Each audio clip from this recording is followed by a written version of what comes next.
بسم الله الرحمن الرحيم. ديروا يومين سوريا سير. The truck bomb had been made with home-brewed explosives, packed inside industrial pipes and an old water tank, then concealed with freshly clipped branches.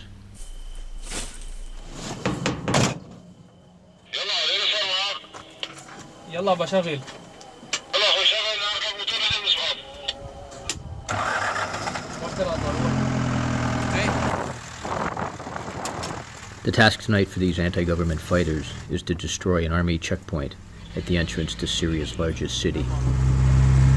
This is C.J. Chivers for the New York Times in Syria's Aleppo governorate. What began for these men with nonviolent protests early last year has become an escalating guerrilla campaign. Once on the defensive, these rebels, now confident and organized, say they will accept nothing short of the end of President Bashar al-Assad. This 52-man unit calls itself the Lions of al-Tawhid. It is one of hundreds of local units loosely assembled under the banner of the Free Syrian Army. The majority of the men are army defectors, though the group's founders are civilians. One man sold real estate, another was a nurse who owned a short-order restaurant. During 5 days in August, these men allowed the New York Times to document their war. Their commander, Abdul Hakim Yassin, is a formerly clean-shaven accountant and the father of 2 young boys.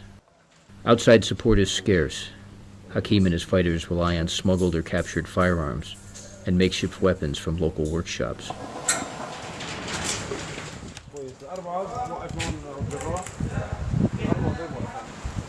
Much of the war has shifted from the countryside to Aleppo. This day was no different.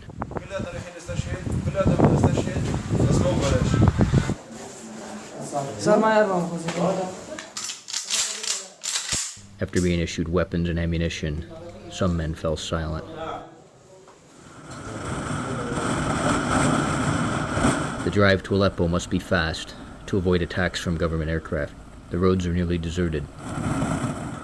Aleppo is a city of a few million people.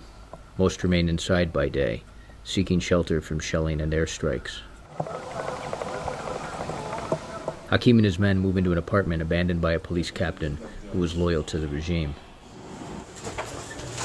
The captain's personal possessions had fallen into the rebels' hands.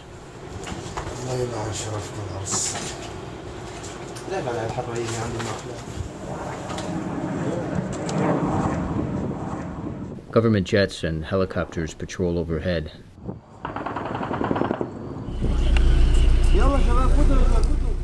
Moving by darkness can reduce risk, though it is not a guarantee. Even then, ordnance can strike close, and bullets fly.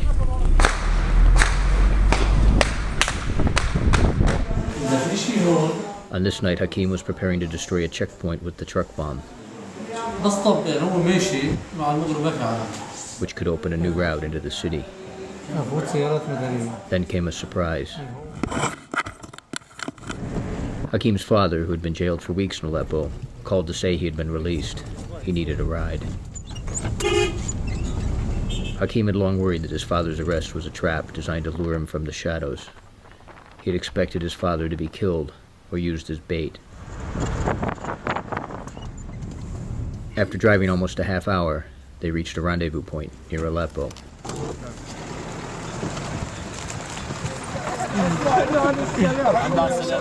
Hakim's father was there, safe.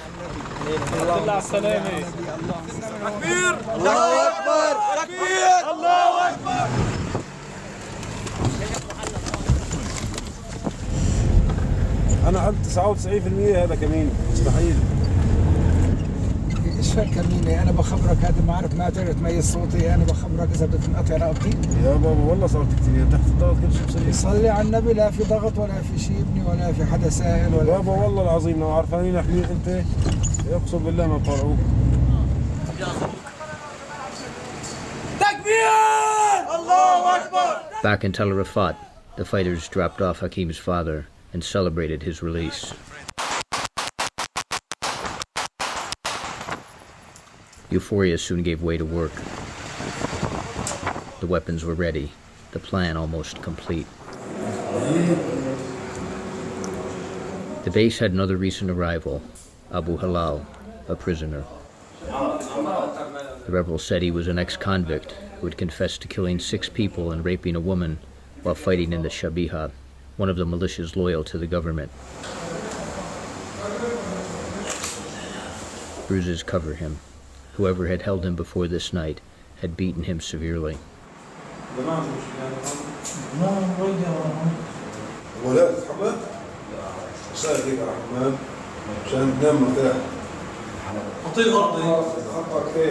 The rebels tell Abu Halal that he will soon be freed, allowed to drive a car to meet his father at a checkpoint, part of a prisoner exchange.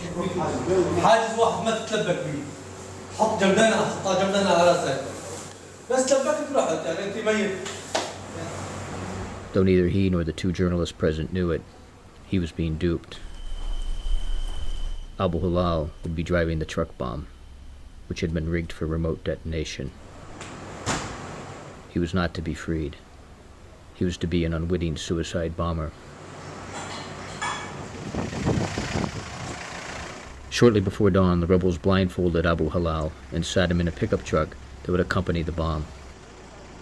Near the checkpoint, he'd be unmasked, told he was free, and put behind the truck's steering wheel.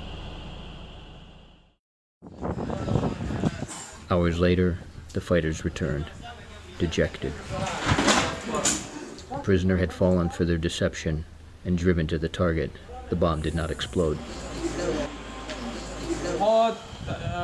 وصلت لعندهم وقفت عندهم وكان هن بأسوأ حالتهم لأنه الرشاش كان نايم من هيك بشبه هيك وكانوا 6 7 رجال على طاولة كانوا يسكروا يعني أحسن يضرب سبحان الله.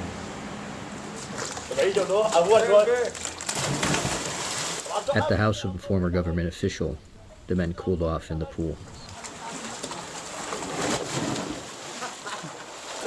War moves to capricious rhythms. Under the rules that shape Syria's violence, both Hakim's father and Hakim's prisoner had been presumed dead.